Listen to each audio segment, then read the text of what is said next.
জলি নামের দুই উকিল ছিল এক কোর্টে। দুইজনের নাম একই হওয়ায় হরহামেশাই একজনের কেস আরেকজন নিয়ে যেত। এই নিয়ে তাদের মধ্যে গন্ডগোল লেগে থাকতো সারা বছর। কেউ কাউকে দেখতেই পারতো না। তবে একদিন এমন এক কেস আসে যেখানে তাদের দুজনকে একসাথে লড়তে হবে বিপক্ষ দলের বিরুদ্ধে। এবার তারা কি করবে, কি করে একসাথে এই কেস লড়বে, চলুন সেটাই দেখে আসা যাক আজকের এই হাস্যরসে ভরা গল্প জলি LLB 3-তে। শুরুতেই আমাদেরকে 2011 সালের একটা দৃশ্য দেখানো হয়। সেখানে আমাদের রাজস্থানের প্রসূলি নামের একটা গ্রামকে দেখানো হয়, যেখানে আমরা একটা কৃষককে দেখতে পাই। তার নাম রাজা। সে আজ তার ছেলের বউকে নিয়ে কোর্টে যাচ্ছে। আসলে সে তার জমির জন্য জমিদার থেকে ঋণ নিয়েছিল, কিন্তু 1 বছরের বেশি সময় পার হয়ে গেছে। কিন্তু এতদিনেও না সে ওই জমিদারের টাকা দিতে পারছে, না তাকে ফসল দিতে পারছে। এই কারণে ওই জমিদার এখন রাজার জমি নিয়ে নিতে চায়। এমনকি তারা তো কোর্টে রাজার বিরুদ্ধে কেসও করেছে। বেচারা রাজা তখন কি করবে সেটাই ভেবে পাচ্ছিল না। জমিদার তখন বলে সেই সব নিয়ে অনেকদিন ধরেই চুপ ছিল। সে চাইলে আরো আগেই পুলিশকে সব ডকুমেন্টস দেখাতে পারত আর রাজার থেকে সবকিছু নিয়ে নিতে পারত, কিন্তু সে সেটা করেনি। সে রাজাকে অনেক সময় দিয়েছে, কিন্তু রাজা তার কথা মতো কিছুই করতে পারেনি। তাই এখন আর না, সে আর সহ্য করতে পারছে না। কিন্তু রাজা তখন বলতে থাকে সেখানে থাকা সব কাগজগুলো নকল। তবে জাজ জানায় যে সব কাগজ সবকিছু ঠিক আছে আর এতে জমিদারের কোনো দোষ নেই। তারা রাজাকে এটাও জানায় যে জমিদারের কাছে প্রত্যেকটা পেপার লিগাল আর এই জমি নেওয়ার অধিকার তার অবশ্যই আছে। তখনই রাজা কোর্টে কান্না করতে থাকে। সে বারবার জাজের কাছে রিকোয়েস্ট করছিল যে সে যেন তার জমিটা ফিরিয়ে দেয়, কারণ তার কাছে এই জমি ছাড়া আর কিছুই ছিল না। তারা অনেক দরিদ্র কৃষক। তখনই রাজার ছেলের বউ এখানে প্রতিবাদ করতে শুরু করে। সে বলে যে তার শ্বশুর একদম সত্যি কথা বলছে, তারা কেন তার কথা শুনছে না। তবে তার প্রতিবাদ দেখে কোর্টে সবাই তাকে উল্টো অপমান করতে শুরু করে। এমনকি কোর্টের জজও বলে যে সে কি সমাজের নিয়ম ভুলে গেছে, তার কি কোনো লাজ লজ্জা নেই, সে কি জানে না যে সব জায়গায় মহিলা মানুষের কথা বলতে নেই। এখানে ওই জজের কথাবার্তা শুনে খুব ভালো করেই বোঝা যাচ্ছিল যে ওই জজ জমিদারের সাথে যুক্ত। জজ তখন রাজাকে বলে যে তার যদি জজের জাজমেন্ট বিশ্বাস না হয় তাহলে তার পুলিশ প্রশাসনের কাছে যাওয়া উচিত। জজ রাজাকে আরো বলে দেয় যে সে যেখানে খুশি সেখানে যেতে পারে, কিন্তু এখানকার রায় কোনোভাবেই বদলাবে না। এখন রাজার হাতে আর কোনো উপায় ছিল না, তাই রাজা আর একটা লোকের কাছে যায় যে প্রশাসনের সাথে যুক্ত ছিল। তবে সেখানে গিয়েও তার তেমন কোনো লাভই হয় না। সেই লোকটা তখন রাজাকে উল্টো বুদ্ধি দেয়। সে বলে তাদের গ্রামে একটা বড় প্রজেক্ট হওয়ার কথা চলছে, একটা কোম্পানির প্রজেক্ট। এটা একটা বড় কোম্পানি। তাদের এই প্রজেক্টের মাঝে এই গ্রামটা চলে এসেছে, তাই তারা এই গ্রামের জমি কিনতে চায়। লোকটা রাজাকে বলে তার উচিত সেই কোম্পানির কাছে তাদের জমিটা বিক্রি করে দেওয়া, এতে সে তার টাকাও পেয়ে যাবে আর তার এই কোর্টের ঝামেলায় আর পড়তে হবে না। কিন্তু রাজা তাকে বলে যে তারা কৃষক, কৃষকরা যদি নিজের জমিটাই বিক্রি করে দেয় তাহলে তারা আর কি কাজ করে খাবে, তাদের কাছে তো আর করার কিচ্ছু থাকবে না। তখন লোকটা তাকে বলে কেন, সে এরপর শহরে যাবে আর সেখানে গিয়ে ছোটখাটো কোনো চাকরি করে নিবে। কিন্তু রাজা এসবে রাজি ছিল না, তাই সে তার বাসায় ফিরে আসে। সেদিন রাতেই রাজা তার বাসার সামনে বসেছিল আর ডায়েরিতে তার ছেলের ছবি দেখছিল। রাজার ছেলে একজন আর্মি অফিসার ছিল, কিন্তু বর্ডারে ফাইট করতে গিয়ে সে সেখানেই শহীদ হয়ে যায় আর এখন সে শুধু তার ওয়াইফের সাথেই বাসায় থাকে। রাজার তখন অনেক কষ্ট হতে থাকে তার ছেলের কথা ভেবে, যে দেশের জন্য তার ছেলে প্রাণ দিয়েছে, সেই দেশের মানুষগুলোই আজ তার থেকে তাদের শেষ সম্বলটুকু কেড়ে নিচ্ছে।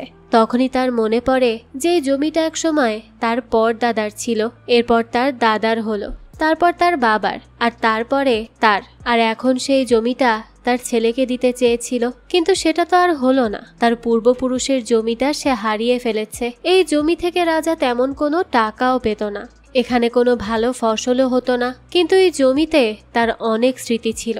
এটাকে সে মায়ের মতো ভালোবাসতো। এরপর আমরা দেখি ভোরের আলো ফুটলে রাজা তার ওয়াইফের পাশে তার নিজের সব জিনিসপত্র রাখে। অন্ধকারে সে কাঁদতে কাঁদতে বাসা থেকে বের হয়ে যায়। দৃশ্য চলে যায় পরের দিন। তার বডিটা একটা পুকুরের মধ্যে পাওয়া যায়। সে আসলে তার পৈতৃক সম্পত্তি হারিয়ে এতটাই ভেঙে পড়েছিল যে তার মধ্যে আর বাঁচার ইচ্ছাটাই ছিল না। তাই সে আর না পেরে নদীতে ঝাঁপ দিয়ে নিজেই নিজেকে শেষ করে দেয়। এরপর কেটে যায় অনেকগুলো বছর, আর আমাদেরকে দিল্লি কোর্টের একটা সিন দেখানো হয়। এখানে একজন বয়স্ক লোক তার সদ্য বিবাহিত ওয়াইফকে নিয়ে কেস করতে এসেছে।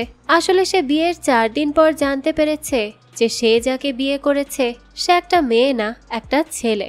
আর এজন্যই সে কোর্টের কাছে এর বিচার চাইতে আসে। কেস শুরু হওয়ার সময় জাজ দেখে কোর্টে এক পক্ষের উকিল আছে, তাই সে আর এক পক্ষের উকিলের জন্য অপেক্ষা করতে থাকে। ঠিক তখনই সেখানে জলি আসে। সে আসলে অন্য একটা কাজে বিজি থাকায় আসতে লেট করে ফেলেছে। তার আসতে অলরেডি অনেকটা দেরি হয়ে গেছে। সে আসলে এমনই, প্রত্যেকবারই সে এরকম দেরি করে আসে। যাকে এরপরই দেখা যায় সে জানালা টপকে ভেতরে ঢোকে। এরপরই কেস শুরু হয়। এখানে জলি ছিল বৃদ্ধ লোকটার ওয়াইফের পক্ষে, যাকে সবাই একটা ছেলে বলছিল। জলি সেখানে কোনোভাবে ওই বৃদ্ধ লোকের ওয়াইফকে জিতিয়ে দেয় আর তার বেল করিয়ে দেয়।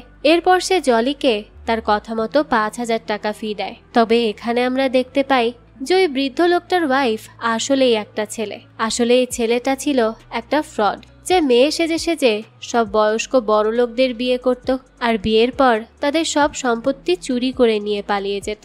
এবারও সে এই একই কাণ্ড ঘটিয়েছে, আর এবার তার এই ব্যাপার সবার কাছে ধরা পড়ে যায়। তাই তারা কোর্টে তার বিরুদ্ধে কেস করে দেয়। তবে জলি তাকে বাঁচিয়ে নেয় আর তাকে কেসটা জিতিয়েও দেয়। এদিকে আমরা বাইরে আর একজন জলিকে দেখতে পাই, যে কিনা তার বাইক ঠেলতে ঠেলতে কোর্টে আসে। তার বাইকের সমস্যা হওয়ায় তার আজ আসতে লেট হয়েছে। এরপর ওই ফ্রড ছেলেটা যখন বাইরে আসে তখন তার সেকেন্ড জলির সাথে দেখা হয়। আর এখানে আমরা জানতে পারি এই কেসটা আসলে ওই জলিরই ছিল। মূলত এই কোর্টে অনেক বড় সড়ো একটা গড়বড় আছে।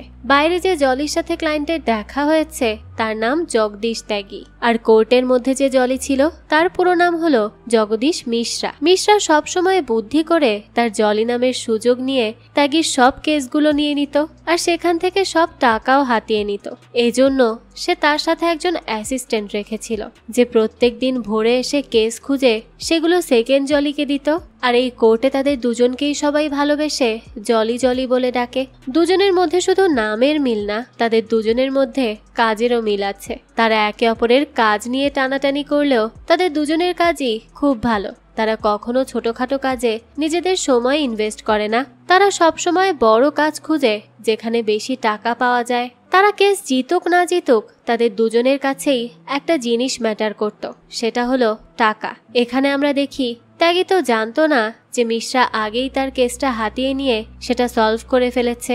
এজন্য সে ভাবে ছেলেটা হয়তো তার সাথে কোনো ফ্রড করছে আর টাকা না দিয়ে চলে যাওয়ার ধান্দায় আছে। তাই সে ছেলেটার কাছে তার 5,000 টাকা চায়। সে বলে তারা যদি কেস নাও করে তাও তারা তাকে হায়ার তো করেছে, এই জন্য তার টাকাটা তাকে দিতেই হবে। এতে ছেলেটা ভাবে এই উকিল তাকে বোকা বানানোর চেষ্টা করছে। তাই সে ত্যাগীকে বলে তার কেস ইতিমধ্যেই সলভ হয়ে গেছে আর সে টাকাটাও পেমেন্ট করে দিয়েছে।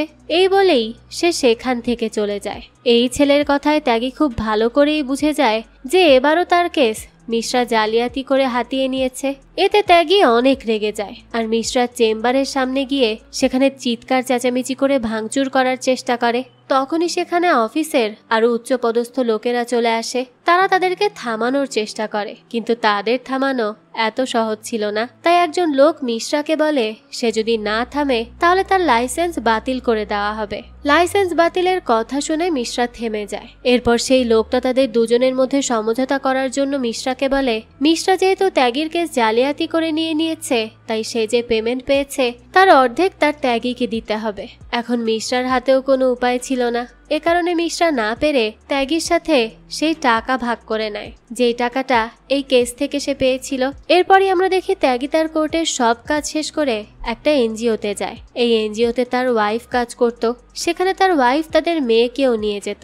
ত্যাগীর মেয়ে তাকে দেখার সাথে সাথে তার কাছে ছুটে চলে আসে আর তাকে জড়িয়ে ধরে। এখানে আমরা দেখতে পাই রাজস্থানের প্রসুল গ্রাম থেকে কিছু লোক পায়ে হেঁটে হরতাল করতে করতে সেই এনজিওর সামনে এসেছে।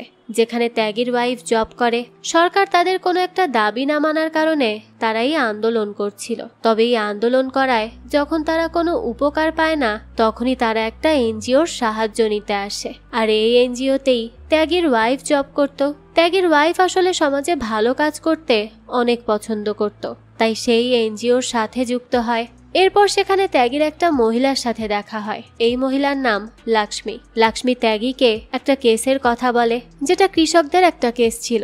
সে বলে কৃষকরা অনেক অসহায়, তাই সে যদি তাদের জন্য একটা পিটিশন রেডি করে দিত তাহলে তাদের খুব উপকার হতো। আসলে সে এখানে ওই আন্দোলন করতে আসা কৃষকদের কথাই বলছিল, আর সেও এই এনজিওর সাথেই যুক্ত ছিল।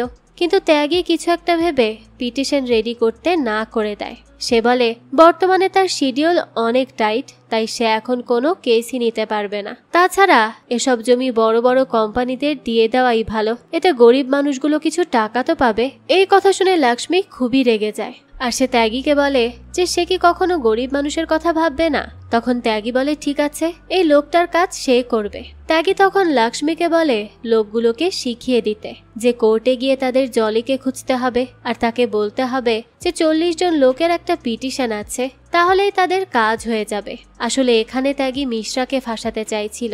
তাদের দুজনের নাম এক হওয়ায় কাল যখন কোর্টে গিয়ে ওই লোকগুলো জলিকে খুঁজবে, তখন তারা এই মিশ্রার কাছেই আসবে। তাছাড়া ত্যাগী লক্ষ্মীকে বলে যে কোর্টের জলি ফ্রিতে পিটিশন ফাইল করে দিবে।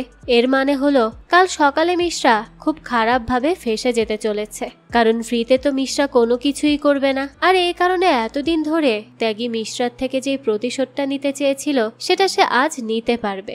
দৃশ্য চলে যায় পরের দিন। সকালে ওই লোকগুলো পায়ে হেঁটে কোর্টে চলে যায়, আর তারা তখন জলি অর্থাৎ মিশ্রাকে খুঁজতে থাকে। তখনই সেখানে মিশ্রা তার বাইক চালিয়ে চলে আসে। মিশ্রা এতগুলো লোককে সেখানে দেখে ভাবছিল যে আজ তার ইনকাম অনেক হতে চলেছে। সে তো খুব খুশি হয়ে যায়। লোকগুলো তখন সাথে সাথে মিশ্রার কাছে চলে আসে আর তাকে পিটিশন রেডি করে দেওয়ার কথা বলে। তাই মিশ্রা তখন 100 টাকা দামের স্ট্যাম্প রেডি করে, সবকিছু টাইপ করে, এরপর সবকিছুর ফাইল করে ওই লোকগুলোর কাছে নিয়ে যায়। মিশ্রার উপকারে ওই গরিব কৃষকগুলো অনেক খুশি হয়। তখন মিশ্রা তাদের থেকে কাজের বিনিময়ে তার ফি হিসেবে 500 টাকা করে চায়, কিন্তু কৃষকদের কাছে তো এত টাকাই ছিল না, তারা কোত্থেকে এত টাকা দিবে। তখন মিশ্রা তাদেরকে আরো ছাড় দেয়, 400 টাকা দেওয়ার কথা বলে, কিন্তু তারা দেখে তাদের পকেটে একটা টাকাও নেই। তাই তারা কোনো মতে পকেট খুঁজে মিশ্রাকে 2-5 টাকা দেয়। এমনকি তাদের ফসল সবজি, তাদের অর্ধেক খাওয়া আখ, এগুলো দিয়েও সেখান থেকে চলে যায়। মিশ্রার তো এগুলো দেখে মাথা খারাপ হয়ে যায়। সকাল সকাল তার এত বড় লস সে কোনোভাবেই মেনে নিতে পারছিল না। সে বুঝতে পারছিল না যে এটা তার সাথে কি হয়ে গেল। তখনই সেখানে ত্যাগী এসে তাকে নিয়ে মজা করতে শুরু করে। আসলে এরা দুজন সব সময় একে অপরের পেছনেই লেগে থাকতো, শুধু সুযোগের অপেক্ষায় থাকতো তারা। কারো কোনো সমস্যা দেখলেই তারা মজা নিতে থাকতো। দেখা যায় ত্যাগীর এত মজা করাতে মিশ্রার আরো রাগ হয়। এরপরই তাদের দুজনের মধ্যে আবারও ফাইট শুরু হয়ে যায়। এতে করে তখন সেখানে অনেক লোকও জড়ো হয়ে যায়। তাদের দুজনের মধ্যে এরকম ফাইট প্রায় প্রত্যেক দিনই হতো। সবাই এতে অনেক বেশি বিরক্ত ছিল। এরপরে আমরা দেখতে পাই ত্যাগীর ওয়াইফ সান্ধ্যা তাকে কল করে। সান্ধ্যা ত্যাগীকে বলে জানকী নামের একজন মহিলা তার কাছে যাবে একটা জমির কেস নিয়ে। তারা অনেক গরিব কৃষক, তাই সে ত্যাগীকে তাদের কেসটা শুনে সেটা রেজিস্টার করে নিতে বলে। সান্ধ্যা ত্যাগীকে আরো বলে ত্যাগী যদি তাদের কাহিনী শোনে তাহলে সে অনেক বেশি ইমোশনাল হয়ে যাবে। কিন্তু আমরা তো জানি ইমোশনের সাথে ত্যাগীর দূর দূর পর্যন্ত কোনো সম্পর্ক নেই। ত্যাগী তো চিন্তা করে জমির কেসে সমস্যা বেশি হয়, তাছাড়া কৃষকরা তো এমনিতেই গরিব, তারা তাকে বেশি টাকা দিতে পারবে না। তাছাড়া তার মেয়েটাও ধীরে ধীরে বড় হচ্ছে, তার স্কুলের খরচ ছাড়াও আরো অনেক খরচ তার বহন করতে হবে। তাই সে এসব ফালতু কেস নিয়ে সময় নষ্ট করতে চায় না।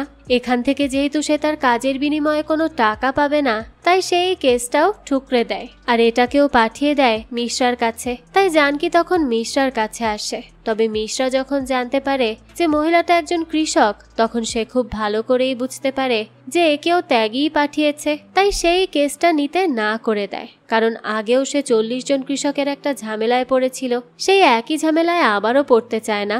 এরপর সে জানকীকে ত্যাগীর বাসার অ্যাড্রেস দেয় আর সেখান থেকে চলে যেতে বলে। জানকী তখন কোনো উপায় না পেয়ে ত্যাগীর বাসায় চলে যায়। সেখানে ত্যাগীর ওয়াইফ সান্ধ্যাও ছিল। সান্ধ্যা যখন সবকিছু জানতে পারে তখন সে ত্যাগীর উপর অনেক রেগে যায় আর তার সাথে ঝগড়াও করে।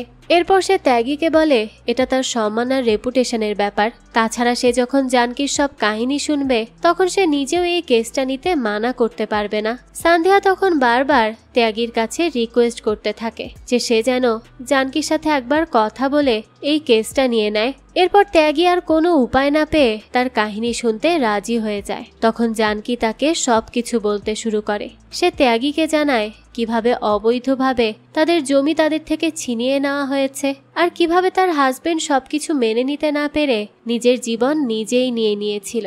সে ত্যাগীকে আরও জানায় কিভাবে সে এত বছর ধরে নিজের জীবনের সাথে লড়ে আসছে। তাছাড়া সে বলে তার এই লড়াই শুধু নিজের ছিল না, তাদের গ্রামে কিছু প্রভাবশালী লোক আছে যারা কিনা বেআইনিভাবে গ্রামের মানুষের সম্পদ নিয়ে নিচ্ছে। তারা মানুষকে লোভ লালসা দিয়ে তাদের থেকে তাদের জমি হাতিয়ে নিচ্ছে, আর যারা তাদের জমি দিতে রাজি হচ্ছে না তাদেরকে তারা নিজ হাতে মেরে ফেলছে। সে ত্যাগীকে জানায় এরা অনেক বড় একটা কোম্পানি যার নাম হলো ইম্পেরিয়াল গ্রুপ অফ ইন্ডাস্ট্রি। সে লোকগুলোর বিরুদ্ধে লড়াই করার অনেক চেষ্টা করেছে কিন্তু সে তাদের সাথে পেরে ওঠেনি। জানকীর মুখে এসব কথা শুনে ত্যাগী এবার অনেক বেশি ইমোশনাল হয়ে যায়, তাই সে এবার এই কেসটা লড়ার জন্য কনভিন্সও হয়ে যায়। দৃশ্য চলে যায় পরের দিন। ত্যাগী কোর্টে গিয়ে জানকীর তরফ থেকে সেখানে একটা পিটিশন ফাইল করে। এরপর সে কোর্টে যায় জজের সাথে দেখা করতে। জজের নাম ছিল সুন্দর। সুন্দর কিছুটা জলি মাইন্ডের ছিল। সে নিজেকে সুন্দর রাখার জন্য বিভিন্ন ধরনের কাজ করত। রিসেন্টলি সে জিমেও জয়েন করেছে। তাছাড়া তার একটা টিন্ডারে অ্যাকাউন্টও আছে। সে এগুলো করে বেড়ালেও সে সবসময় অন্যায়ের বিরুদ্ধে লড়াই করে। তার মতো সৎ নিষ্ঠাবান জাজ এই কোর্টে আর একটা নেই। ত্যাগী তখন জজকে একটা বয়স্ক লোকের কেসের কথা বলে যে কিছুদিন আগে টিন্ডারে বিভিন্ন ধরনের মেয়ের সাথে কথা বলতে গিয়ে বেশ খারাপভাবে ফেসে গিয়েছে। ত্যাগী আসলে জাজকে টন্ট মারার জন্যই এই কথাটা বলছিল। এ কথা শুনে জাজ অনেক বিরক্ত হয় আর সে ত্যাগীকে জিজ্ঞেস করে সে এখানে কেন এসেছে। ত্যাগী বলে যে সে আসলে আরেকটা কেসের ব্যাপারে তার সাথে কথা বলতে এসেছে। সে জাজকে জানায় তার কোর্টেই সেই কেসের পিটিশন দিয়েছে। এরপর আমরা দেখি কেসের হিয়ারিং ডেট চলে আসে। সেদিনই জানকীর কেসটা কোর্টে পেশ করা হয়। এখানে আমরা জানতে পারি ইম্পেরিয়াল গ্রুপ রাজস্থানের উপর একটা কোম্পানি বানাতে চায় যার মধ্যে জানকীদের গ্রাম চলে আসছে, তাই তারা অবৈধভাবে গ্রামবাসীর ওপর তাদের এই প্রজেক্টটা চাপিয়ে দিয়েছে। কিন্তু গ্রামবাসী তাদের বিরুদ্ধে কিছুই করতে পারছে না, কারণ এলাকার সব প্রভাবশালী লোকরা তাদের সাথে জড়িয়ে আছে। এরপর কোর্টে জাজ কেসটা শুরু করতে বলে। তখন ত্যাগী জাজকে জানায় যে কিভাবে অবৈধভাবে এই লোকগুলো তাদের শক্তি ব্যবহার করে গ্রামের মানুষের থেকে তাদের জমিটা ছিনিয়ে নিয়েছে। কিন্তু তখন সে লক্ষ্য করে যে বিপক্ষ দল থেকে যে লয়ার তাদের সাথে লড়াই করবে সে এখনো এসে পারেনি, আর তাকে ছাড়া তো এই কেসটা সামনে আগানো কখনোই সম্ভব না। তাই সে বিপক্ষ দলকে জিজ্ঞেস করে যে ইম্পেরিয়াল গ্রুপের হয়ে কে কেসটা লড়বে। ঠিক তখনই আমরা দেখি সেখানে মিশ্রা আসে। এর মানে হলো ইম্পেরিয়ালদের হয়ে কেসটা মিশ্রা লড়বে। মিশ্রাকে দেখেই বোঝা যাচ্ছিল সেই প্রভাবশালী লোকগুলো থেকে অনেক টাকা হাতিয়ে নিয়েছে। তাই সে সেখানে এসে পুরো ফর্মে বলে যে গ্রামের লোকেরা প্রভাবশালী লোকদের লুটপাট করার জন্যই এমনটা করছে। তারা তো কোনো অবৈধ কাজ করছে না, তারা টাকা দিয়ে গ্রামের মানুষদের কাছ থেকে জমিটা নিচ্ছে। এছাড়া গ্রামের 4000 কৃষক অলরেডি সাইন করে দিয়েছে, আর তারা তাদের জমি প্রভাবশালীদের কাছে বিক্রিও করতে চায়। শুধু এই একটা পরিবারই তাদের জমি দিতে চাইছে না। সে জাজকে বলে যে অবশ্যই এই একটা পরিবারের মধ্যে কোনো ঝামেলা আছে। তারা হয়তো প্রভাবশালীদের কাছ থেকে অবৈধ কিছু চেয়ে নিয়েছে যেটা তারা দিতে পারছে না, কারণ এটা তাদের পলিসির মধ্যে পড়ে না, আর এজন্যই হয়তো কৃষকরা কোর্ট পর্যন্ত এসেছে। এতে ত্যাগী সামনে এসে বলে এই লোকটাও প্রভাবশালীদের কাছে বিক্রি হয়ে গেছে। তারা তো খুব ভালো করেই দেখতে পাচ্ছে যে ডিএম, পুলিশ থেকে শুরু করে সবাই এই প্রভাবশালীদের হাতের পুতুল হয়ে গেছে। এ কথা শুনে জাজ অনেক রেগে যায়। সে ত্যাগীকে নিজের মুখকে কন্ট্রোল করতে বলে। সে বলে একজন ডিএম অনেক পড়ালেখা করে তারপর ডিএম হয়, তার সম্পর্কে সে কিভাবে কোনো প্রমাণ ছাড়া এত বড় কথা বলতে পারে। জাজ তখন ত্যাগীকে বলে এই 4000 লোকের সাইন তো কখনো মিথ্যা হতে পারে না, আর এই 4000 লোকের মধ্যে এই একটা পরিবারই সমস্যা করছে, তার মানে তাদের মধ্যে অবশ্যই কোনো না কোনো সমস্যা আছে। এরপর সে এই কেসটাকে আজকের জন্য অফ করে দেয় আর পরবর্তী হিয়ারিং পর্যন্ত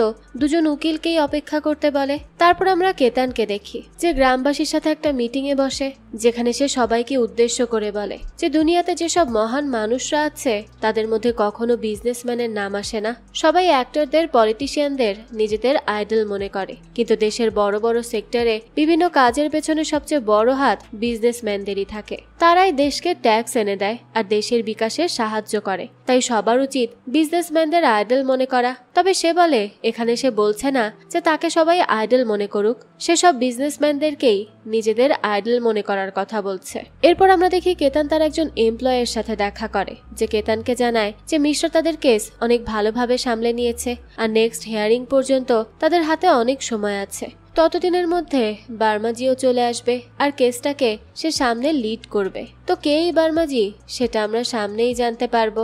এরপর আমরা দেখি কেতান মিশ্রাকে তার বাসায় একটা পার্টিতে ডাকে, যেখানে মিশ্রা প্রথমে ভেবেছিল এটা একটা হোটেল, কিন্তু সে যখন জানতে পারে যে এটা হোটেল না, এটা আসলে কেতানের বাসা, তখন সে অনেক অবাক হয়ে যায়। এরপর মিশ্রা কেতানের একজন এমপ্লয়ের কাছে তার কাজের জন্য 25,000 টাকা চায় আর বলে যে তার বাচ্চার স্কুলে ফি দিতে হবে, তারা তার টাকাটা দিয়ে দিলে সে তার বাচ্চার স্কুল ফি দিতে পারবে। লোকটা বলে সে কেতানের পার্টিতে দাঁড়িয়ে আছে, এটাই তো তার জন্য অনেক বড় সৌভাগ্য। সে আবার কিসের টাকা চায়? তখন মিশ্রা লোকটার কাছে কেতানের সাথে তার পরিচয় করিয়ে দেওয়ার কথা বলে। তবে লোকটা মিশ্রাকে বলে তারই তো এই অবধি পৌঁছাতে 1 বছর লেগে গেছে, সে কিভাবে একদিনের মধ্যে কেতান অবধি পৌঁছাতে চাইছে। তবে এখানে দেখা যায় মিশ্রাকে দেখার সাথে সাথেই কেতান তাকে চিনে ফেলে আর তাকে তার কাছে ডেকে নেয়। এটা দেখে মিশ্রা তো অনেক অবাক হয়ে যায়। এরপর কেতান তাকে বলে যে সে কেতানের কেসটা অনেক ভালোভাবে হ্যান্ডেল করেছে, এজন্য সে তার উপর অনেক খুশি। এরপর সে মিশ্রার কাছে জিজ্ঞেস করে যে তার ফি কত হয়েছে। এই কথা শুনে মিশ্রা লোভে পড়ে বলে 50,000 টাকা। আর অবাক করার বিষয় হলো কেতান তার এমপ্লয়ীদের দিয়ে তাকে 50,000 টাকা দিয়েও দেয়। তাছাড়া কেতান মিশ্রাকে তার হয়ে কাজও করতে বলে। সে মিশ্রাকে বলে যে সে যদি এভাবে তার হয়ে কাজ করে তাহলে কেতান তাকে 50,000 টাকা দিবে। মিশ্রা তো ভেবেছিল কেতান তাকে 50,000 মান্থলি দিবে। সে তো এটা শুনে অনেক খুশি হয়ে যায়, কিন্তু কেতান বলে না, সে ডেইলি তাকে 50,000 দিবে। এই কথা শুনে মিশ্রা তো খুবই অবাক হয়। তার খুশির কোনো ঠিকানাই থাকে না, কারণ প্রত্যেক দিন যদি সে এতগুলো টাকা পায় তাহলে তো আর তার কারো দাঁড়ে দাঁড়ে ঘুরতেই হবে না। এরপর মিশ্রা বেশ খুশি মনে বাসায় চলে আসে আর তার ওয়াইফকে এই খুশির খবরটা জানাতে চায়। তবে বাসায় ফিরে সে তার বাসার সামনে জানকীকে বসে থাকতে দেখে। তখন মিশ্রার ওয়াইফ পুষ্পা তাকে জানায় যে অনেকক্ষণ ধরে এই বয়স্ক মহিলাটি তাদের বাসায় এসে বসে আছে। তখন এসব দেখে মিশ্রা জানকীকে তার বাড়ি ফিরে যেতে বলে, কারণ সে জানে যে এত বড় বড় কোম্পানির সাথে জানকী কখনোই পারবে না। তাই সে তাকে কোম্পানির সাথে সেটেলমেন্ট করে নিতে বলে, তাহলে তাকে আর কোনো ঝামেলায় যেতে হবে না।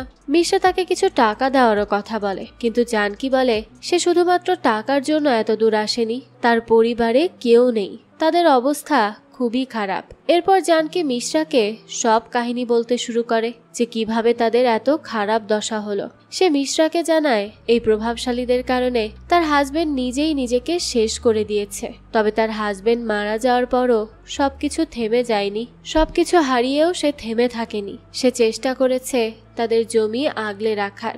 এরপর একদিন কেতান 10 লাখ টাকার চেক নিয়ে তাদের বাসায় এসেছিল। তাকে টাকাটা দিয়ে তার জমিটা তার থেকে নিয়ে নেওয়ার জন্য। সেখানে অনেক মিডিয়ার লোকও ছিল, কিন্তু সে এই টাকাটা নেয়নি। উল্টে সে চেকটাকে ছিঁড়ে কেতানের মুখেই ছুঁড়ে মেরেছে। সে কেতানকে বলে যে সে তো তার জমি বিক্রি করতে চায় না, তাহলে কেন তারা বারবার তার কাছে এই জমি কিনতে আসছে। সেদিনের সেই অপমান কেতান নিতে পারেনি, তার ইগোতে লেগে যায় এই কথা। কারণ এই সব কিছু শুধু গ্রামের মানুষের সামনে না, পুরো মিডিয়ার সামনে হচ্ছিল, যার কারণে কেতান সেখানে কোনো রিয়াক্ট করতে পারেনি। তবে যাওয়ার সময় সে মিডিয়াকে বলে যায় যে রাজা নিজেকে নিজে শেষ করেছে, কারণ গ্রামের মানুষরা তাকে আর তার ছেলের বউকে অবৈধ সম্পর্ক করতে ধরে ফেলেছিল। আসলে সবাই মনে করছিল যে রাজার মারা যাওয়ার সাথে তাদের এই প্রজেক্টের কোনো না কোনো সম্পর্ক আছে, তাই সেই কথাটাকে ভুল প্রমাণ করার জন্য মিডিয়াকে বলে রাজার নিজেকে শেষ করে ফেলার সাথে তাদের প্রজেক্টের কোনো সম্পর্ক নেই। একটা মানুষ নিজের প্রজেক্টকে দাঁড় করানোর জন্য কতটা নিচে নামতে পারে সেটাই কেতানকে দেখলেই বোঝা যায়। যে মানুষটা মারা গেছে তাকে নিয়েও কত বাজে কথা বলে গেল। দেখা যায় কেতানের এই কথাটা খুব অল্প সময়ের মধ্যেই চারিদিকে ছড়িয়ে পড়ে, এমনকি এটা নিউজ পেপারেও চলে আসে। আর এই নিউজটা জানতে পারার পরই রাজার ছেলের বউও নিজেকে শেষ করে দেয়, কারণ এই নোংরা অপবাদ সে কোনোভাবেই মেনে নিতে পারেনি। এদিকে আমরা দেখি এই সবকিছু শুনে মিশ্রা অনেক রেগে যায়। সে এবার বুঝতে পারে যে ইম্পেরিয়াল কোম্পানি তাদের সাথে কত বড় অন্যায় করছে। তাই পরের দিনই সে কেতানের অফিসে চলে যায়। সেখানে সে তার একজন এমপ্লয়িকে মারতেই যাবে, তখনই কেতান তাকে ডাকে। মিশ্রা তখন কেতানকে জানায় সে আর তাদের হয়ে কেসটা লড়বে না। সে যদি আগে জানতে পারত এই কেসের পেছনে এত বড় কালো সত্যি আছে, তাহলে সে কখনোই তাদের সাহায্য করত না। এতে কেতান মিশ্রাকে টানতে টানতে একটা চেম্বারের কাছে নিয়ে যায় আর বলে এই চেম্বারটা তার। চেম্বারটা দেখে মিশ্রা খুবই অবাক হয়ে যায়, কারণ এই চেম্বারটা ছিল অনেক বিশাল আর সুন্দর। তাছাড়া কেতান মিশ্রার হাতে একটা ব্ল্যাঙ্ক চেকও ধরিয়ে দেয়, সেখানে ইচ্ছে মতো অ্যামাউন্ট লিখে নিতে বলে। কেতান মিশ্রাকে আরো বলে সেখানে যেই টাকাটা লিখবে সেটাই তার এখনকার বেতন হবে। তবে কেতান মিশ্রাকে একটা শর্ত দেয়, সেটা হলো সে যেন তাদের ভেতরের খবর কখনো বাইরে গিয়ে না বলে। এসব শুনে মিশ্রা কেতানের কাছে তার প্রপার্টির অর্ধেক চেয়ে বসে, অর্থাৎ তার ৩,৮০০ কোটি টাকার সম্পত্তির অর্ধেক অংশ। মিশ্রা এর কারণ হিসেবে বলে যে সে ওই মানুষগুলোর জন্য লড়তে যাচ্ছে যারা তাদের অর্ধেক সম্পত্তি তাকে দিয়ে দিয়েছে, অর্থাৎ কেউ তাদের অর্ধেক ছাগল, কেউ তাদের অর্ধেক ফসল, এরকম অনেকেই তাকে অনেক কিছু দিয়েছে। এখানে কেতান খুব ভালো করেই বুঝে যায় যে মিশ্রা যতই টাকার পেছনে ছুটুক না কেন সে অনেক ইমানদার একজন মানুষ। সে কারো ক্ষতি করে কোনো কিছুই করতে চায় না। তাছাড়া সে যদি মন থেকে কোনো কেস লড়তে শুরু করে তাহলে সেখানে তাকে হারানো মোটেই সহজ ব্যাপার না। তাই মিশ্রার মুখে এইসব কথা শুনে কেতান অনেক ভয় পেয়ে যায়। তাই সে তার সবচেয়ে বিশ্বস্ত উকিল বার্মাকে ইন্ডিয়া ডেকে পাঠায়। এই বার্মা অনেক বুদ্ধিমান একজন উকিল, আর তার এতটাই দাপট যে সে লন্ডনেও গিয়েছিল একজন এমপির কেস লড়তে। বর্তমানে সে সেখানেই রয়েছে। সেখান থেকেই এখন তাকে ডেকে পাঠায় কেতান। এদিকে আমরা দেখি জানকী মিশ্রা ত্যাগীকে একসাথে এই কেসটা লড়তে বলে। সে তাদের বলে যে এই কেসটা যদি তাদের জিততে হয় তাহলে তাদের দুজনকে এক হয়ে শক্তিশালী হতে হবে, কারণ এই ইম্পেরিয়ালদের হারানো এত সহজ না। কিন্তু ত্যাগের মিশ্রার উপর একদমই বিশ্বাস ছিল না, কারণ মিশ্রা আগেও তাকে অনেকবার ধোকা দিয়ে তার কেসগুলো নিয়ে নিয়েছে। সে অনেক মিথ্যাবাদী আর অনেক খারাপ, তাই তাকে নিয়ে কোনো কাজ করা যাবে না। এদিকে আমরা দেখি প্রসূল গ্রামে কেতানের লোকেরা একটা কার রেসিং এর আয়োজন করে, যেখানে গ্রামের গরিব কৃষক পরিবাররা উট নিয়ে ঢুকে যায়। আর তখন একটা হুলস্থুল কাণ্ড তৈরি হয়। ত্যাগীও এই কাজে গ্রামের মানুষের সাহায্য করছিল। সেখানে অনেক ক্যামেরা থাকায় এই সব কিছু তখন সেই ক্যামেরাতে ক্যাপচার হয়ে যায়, আর সেগুলো নিউজ পেপারেও দেওয়া হয়। এতে কেতানের অনেক বদনামি হয়ে যায়। সে তখন ত্যাগীর উপর খুব বিরক্ত ছিল, কারণ তার প্রত্যেকটা প্রজেক্টে সে সমস্যা হয়ে দাঁড়াচ্ছিল। এরপর আমরা দেখি বার্মা ইন্ডিয়াতে আসে, আর সর্বপ্রথম সে তার বাসায় না গিয়ে কেতানের কাছে ছুটে চলে যায়। আসলে টাকা থাকলে সবাই তার পা চাটে। তো বার্মা কেতানের কাছ থেকে সবকিছু শোনে। এরপর সে কেতানকে গিয়ে আশ্বাস দেয় যে সে সবকিছু সামলে নিবে, আর রাজার ছেলের বউয়ের উপর তারা যে মিথ্যা অপবাদ দিয়েছিল সেটাও তারা ঘুরিয়ে নিবে। কিন্তু কেতান তাকে এটা করতে মানা করে। সে শুধু তাকে কোর্ট সামলাতে বলে, আর এদিকের ব্যাপারটা সে নিজেই দেখে নিবে। আসলে কেতান জানকীর উপর অনেক বেশি রেগেছিল, আর সে নিজ হাতে তাকে সায়স্তা করতে চাইছিল। এদিকে আমরা দেখি দুজন জলই কোনো সেটেলমেন্টে আসতে পারেনি, যার কারণে ত্যাগী এই কেসটা নিজে লড়ার সিদ্ধান্ত নেয়, আর সে মিশ্রাকে তার অ্যাসিস্ট্যান্ট বানিয়ে দেয়। এরপর দেখা যায় কোর্টের দৃশ্য।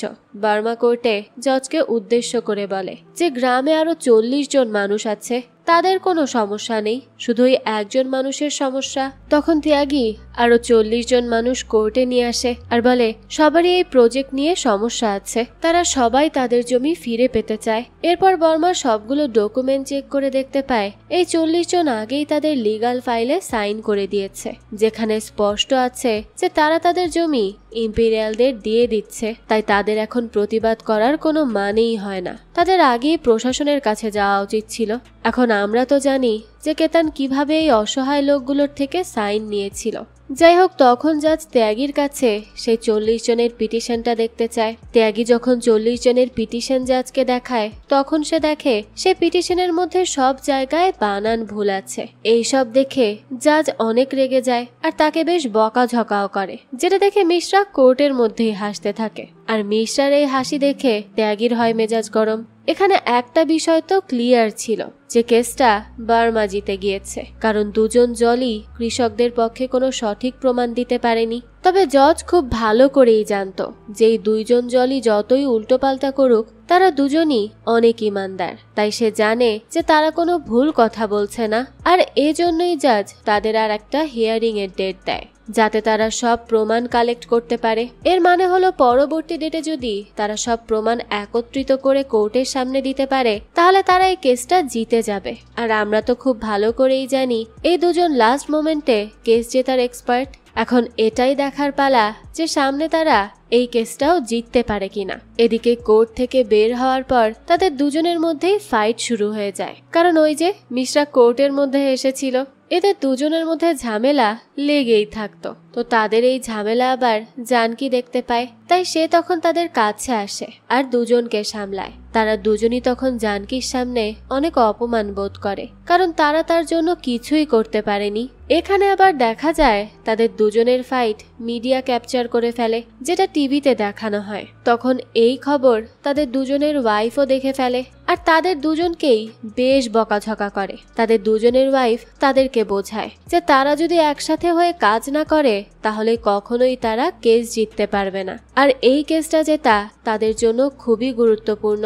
এতগুলো মানুষের জীবন তাদের হাতে রয়েছে, না হলে তো তাদের জীবনটা একেবারে নষ্ট হয়ে যাবে। তাই তাদের দুজনের ওয়াইফই নিজেদের মধ্যে তাদেরকে বন্ধুত্ব করে নিতে বলে, যাতে করে তারা দুজন একসাথে মিলে এই কেসটা সলভ করতে পারে। তখন তারা নিজেরাও বুঝতে পারে যে আসলেই তো এভাবে তারা ফাইট করতে থাকলে তারা কখনোই কেসটা জিততে পারবে না। তাই এরপরই তারা দুজন একসাথে হয়ে এই কেসের বিরুদ্ধে প্রমাণ এক জায়গায় করতে শুরু করে। তবে তারা জানতো না যে দূর থেকে তাদের উপর কেতানের লোকজন নজর রাখছে। কেতানের নিজের প্রজেক্ট কমপ্লিট করতে যেভাবেই হোক ওই গ্রামের জমিটা দরকার ছিল, আর এজন্য সে সবকিছু করতে পারত। তাই এবার সে ডিএম এর কাছে যায় আর গ্রামে ঘোষণা দেওয়ায় এই গ্রামের জমি কেতানের গ্রুপের, আর 24 ঘন্টার মধ্যে পুরো গ্রামবাসীকে এই গ্রামটা খালি করতে হবে। দুজন জলই যখন এটা জানতে পারে, তারা খুব ভালো করেই বুঝতে পারে যে এগুলো কেতানেরই প্ল্যান। কারণ একবার যদি তারা গ্রামবাসীকে গ্রাম থেকে বের করে দেয়, তাহলে তারা অবৈধভাবে গ্রামে কবজা করে নিতে পারবে।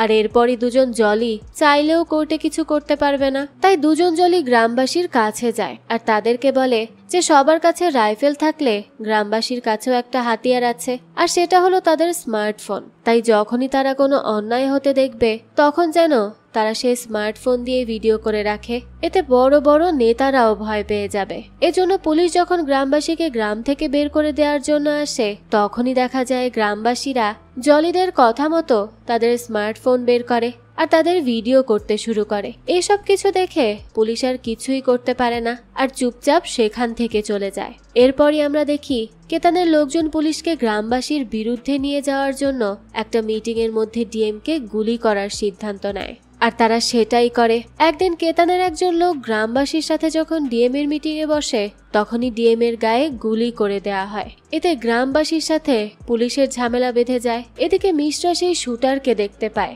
এটা দেখেই সে তার পেছন পেছন দৌড়াতে শুরু করে। তখনই কেউ একজন শুটারের গায়ে গুলি করে দেয়। এজন্য মিশ্রা সেই শুটারকেও ধরতে পারে না। এরপর মিশ্রা যখন আবারও গ্রামের মানুষের কাছে ফিরে আসে, তখন সে দেখে চারিদিকের অবস্থা খুবই খারাপ। অনেকে মারা গেছে, অনেকে ঘায়েল হয়ে গেছে, আর ত্যাগীর অবস্থাও খুব একটা ভালো না। তাছাড়া পুলিশরা গ্রামের মানুষদের বাসাবাড়িও ভেঙে চুরে চুরমার করে দিয়ে গেছে। চারিদিকে রক্তের বন্যা বয়ে যাচ্ছিল। মিশ্রা তখন দ্রুত ত্যাগীকে নিয়ে হসপিটালে যায়। এদিকে জানকিরও আঘাত লেগেছিল। এই সব কিছুতে মিশ্রা অনেক ভেঙে পড়ে। সে তখন কান্না করতে শুরু করে। সে কিভাবে কি করবে সেটাই বুঝতে পারছিল না। এরপরই পরের দিন ছিল লাস্ট হিয়ারিং এর দিন। সেদিন কোর্টে কোর্টের ভেতর চারিদিকে সিসি ক্যামেরা লাগানো হয়, যাতে ইন্টারনেটের মাধ্যমে লাইভে সবাই দেখতে পারে যে কোর্টে কি হচ্ছে। জাজ সবাইকে বলে যে আজ চারিদিকে ক্যামেরা আছে, এই কেসটা আজ সবাই দেখবে, কারণ এই কেসটা এখন একটা ন্যাশনাল ইস্যুতে পরিণত হয়েছে, তাই এটা সম্পর্কে সবারই জানার অধিকার আছে। সেদিন যেহেতু ত্যাগী আহত হয়েছিল তাই সে হসপিটালে ছিল, এজন্য আজ মিশ্রা একাই এই কেস লড়তে নামে। কোর্টে তখন কেতানও হাজির হয়, সেখানে বর্মাও জাজকে দ্রুত কেসটা শেষ করতে বলে, কারণ গ্রামের লোকেরা সবকিছু উল্টো পাল্টা করে দিয়েছে। তারা ডিএম এর উপরও গুলি চালিয়েছে, আর এগুলো অতিরিক্ত হয়ে যাচ্ছে, তাই সে আর ঝামেলা চায় না। বর্মা আরো বলে যে এই যে গ্রামবাসীরা আন্দোলন করছে, এতে দেশ কতটা পেছনে চলে যাচ্ছে সেটা কি তারা একবারও কল্পনা করেছে? সে বলে একজন ন্যাশনাল রিসার্চার একটা বই লিখেছে, যেটা বিকানারির উপর লেখা হয়েছে। সেখানে রিসার্চার স্পষ্টভাবে বলেছে যে এই প্রসূল গ্রামের জমির অবস্থা খুবই খারাপ, বৃষ্টি না হওয়ার কারণে এখানে কোনো ফসলও তৈরি হচ্ছে না। তাছাড়া এখানের মানুষের পানির অনেক সমস্যা আছে। এত সমস্যা নিয়েও যদি তারা এভাবে আন্দোলন করতে থাকে তাহলে তাদের কখনোই বিকাশ হবে না। আর যদি তারা আন্দোলন থামিয়ে কোম্পানিটা হতে সাহায্য করে তাহলে তারা তখন কাজের অনেক সুযোগ পাবে, আর ধীরে ধীরে তাদের গ্রামের সাথে বিকানারিরও অনেক বিকাশ হবে। এজন্য তার মনে হয় এই যে প্রজেক্টটা হচ্ছে সেটাই গ্রামে তৈরি হওয়া ভালো। তখন তার কথার মধ্যে মিশ্রা ঢুকে যায় আর তাকে জিজ্ঞেস করে যে তারা এখন পর্যন্ত কয়টা রিসার্চ করেছে। তারা তো সেই সব জায়গায় রিসার্চ করেছে যেখানে ইম্পেরিয়াল গ্রুপ গ্রামে কবজা করে সেখানে তাদের বড় বড় প্রজেক্ট তৈরি করেছে। তারা গ্রামের সহজ সরল মানুষকে বোকা বানানোর জন্য কখনো বলে এখানকার জমির এনভায়রনমেন্ট খারাপ, আবার কখনো বলে এখানকার জমি পলিউটেড, আর এভাবে তারা বিভিন্ন জায়গায় জমিতে অবৈধভাবে কবজা করে নেয়। আসলে এগুলো হলো সবকিছু মিলেমিশে খাওয়ার ধান্দা। পুরো সিস্টেমটাই আসলে খারাপ হয়ে গেছে। এতে বর্মা বলে মিশ্রা আবার তাদের উপর অনৈতিক অভিযোগ দিচ্ছে। তার কাছে কি প্রমাণ আছে যে ন্যাশনাল রিসার্চাররা তাদের সাথে মিলে আছে? সে জজকে বলে মিশ্রার মতো এমন মানুষের চিন্তাভাবনার কারণেই দেশ আজ পেছনে পড়ে আছে। এখন দেশে কিছু বড় হতে গেলে তো কারো না কারো স্যাক্রিফাইস করতে হবে। এই যে মানুষ এখন ঘরে বসে বিভিন্ন জিনিস অর্ডার করতে পারছে, চাইলেই কোনো কিছু ঘরে নিয়ে আসতে পারছে, ঘরে বসে কম্পিউটারে বিভিন্ন গেমস খেলতে পারছে, এগুলোর পেছনে কাউকে না কাউকে তো কোনো কিছু বলিদান দিতেই হয়েছে। তাছাড়া একজন ব্যবসায়ী সবসময় কোনো কিছু বানায় সাধারণ মানুষের উপকার করার জন্য। কৃষকরা সবসময় চায় তারা কৃষিকাজ করে জীবিকা নির্বাহ করবে, আর তারা এই বিষয়ে অনড় থাকতে চায়। কিন্তু এই কাজের বাইরে যে তাদের কত কাজের সোর্স আছে সেটা তারা কখনোই ভাবে না।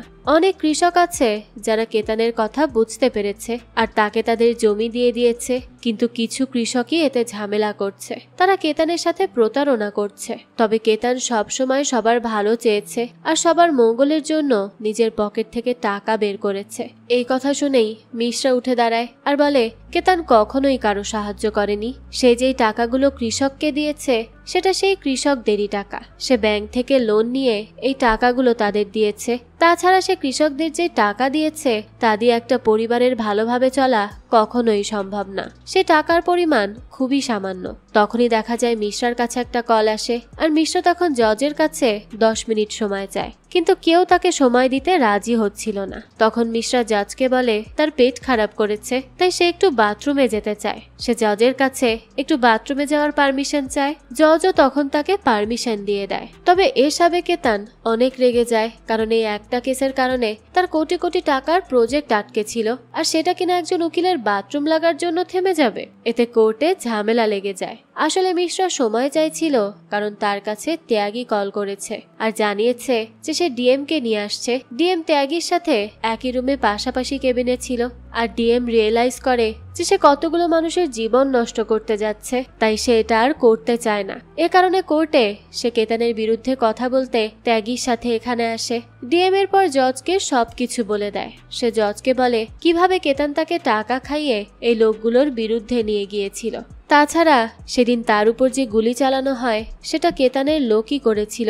ডিএম এর মুখে এসব কথা শুনে কেতানের তো মাথায় আকাশ ভেঙে পড়ে, আর জাজের সামনেও তখন সব সত্যিটা বের হয়ে আসে। এত কিছু বলার পর মিশ্রা জাজকে বলে এরপর থেকে কেসটা ত্যাগী লড়বে। এই কথা শুনে ত্যাগী অবাক হয়ে যায়, কারণ সে কখনো ভাবেনি যে মিশ্র তাকে কোনো কেস লড়ার সুযোগ করে দিবে। এরপর ত্যাগী বলে, ঠিক আছে, এত কিছু তো হলো, এবার সবকিছু সাইডে রাখা যাক। সে বলে যে আসার সময় সে বর্মার ভিডিও লাইভে দেখেছিল, তখন সে দেখেছে বর্মা বলছে যে কোনো কিছু হতে গেলে কাউকে না কাউকে বলিদান দিতে হয়। সেও বর্মার এই কথায় সম্মতি জানায়। সে বলে, যেহেতু দেশে বড় কিছু হতে গেলে কাউকে না কাউকে বলিদান দিতে হবে, তাহলে দিল্লিতে একটা রিসার্চ সেন্টার হওয়ার কথা চলছে, যেখানে দেশের বড় বড় রিসার্চগুলো হবে। তবে সেই রিসার্চ সেন্টারের মাঝখানে একটা ঘর চলে আসছে। এরপর সে সবাইকে একটা ছবি দেখায়। ছবিতে যেই ঘরটা দেখা যাচ্ছিল সেটার কারণ না, সেটা ছিল কেতানের ঘর। ত্যাগী বলে, কেতান চাইলে তো এর ঘরটা সরকারকে খুশি মনে দিয়ে দিতে পারে, কারণ তার কাছে তো এই বিষয়গুলো খুবই ছোট। সে যদি ঘরটা দিয়ে দেয় তাহলে আমাদের দেশেরও তো অনেক বিকাশ হবে। এরপর সে কেতানের উকিলের বাড়ির ছবি দেখায়। সেও তার নিজের বাড়ি সরকারকে দিতে চায় না। এরপর সে জজের ঘরটা দেখায়, যেটাকে সে সরকারকে দিয়ে দিতে বলে। কিন্তু জজ তো নিজের ঘর কোনোভাবেই সরকারকে দিবে না। সে বলে, এটা তার ঘর, এখানে তার মর্জি চলবে, কেউ জোর করে তার ঘর তার থেকে নিয়ে নিতে পারবে না। তখন ত্যাগী বলে, এটাই তো তার কেসের পয়েন্ট। প্রত্যেকটা মানুষের কাছে সম্পূর্ণ অধিকার আছে এটা চয়েস করার যে সে তার ঘর কাকে দিবে আর কাকে দিবে না। কারো ঘর তার কাছ থেকে ছিনিয়ে নেওয়ার অধিকার সরকারেরও নেই। তাছাড়া তাদের মতো বড় লোকরা যদি নিজেদের একটা ঘর দিতে না চায়, তাহলে এই গরিব কৃষকরা তাদের এত বছর ধরে কষ্ট করে তৈরি করা ঘর কেন কাউকে দিয়ে দিবে? দুজন জলই তাদের এইসব প্রমাণ কোর্টে পেশ করে জজকে বোঝাতে সক্ষম হয় যে কৃষকদের কাছ থেকে তাদের জমি অবৈধভাবে নেওয়া হয়েছে, আর বড় বড় প্রশাসনের লোকরাও এর সাথে যুক্ত হয়ে আছে। এসব প্রমাণের ভিত্তিতেই জজ কোর্টে রায় দেয় যে প্রত্যেকটা কৃষককে তাদের জমি ফিরিয়ে দেয়া হোক, আর এই কেতানকে দ্রুত আইনের আওতায় আনা হোক। তাছাড়া তদন্ত করে দেখা হোক যে রাজা আর তার ছেলের বউয়ের নিজেদের শেষ করে দেওয়ার পেছনে কেতানের হাত আছে কিনা।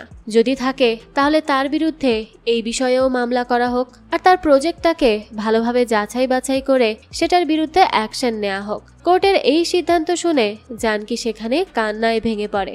এতদিন পর সে জাস্টিস পেয়েছে।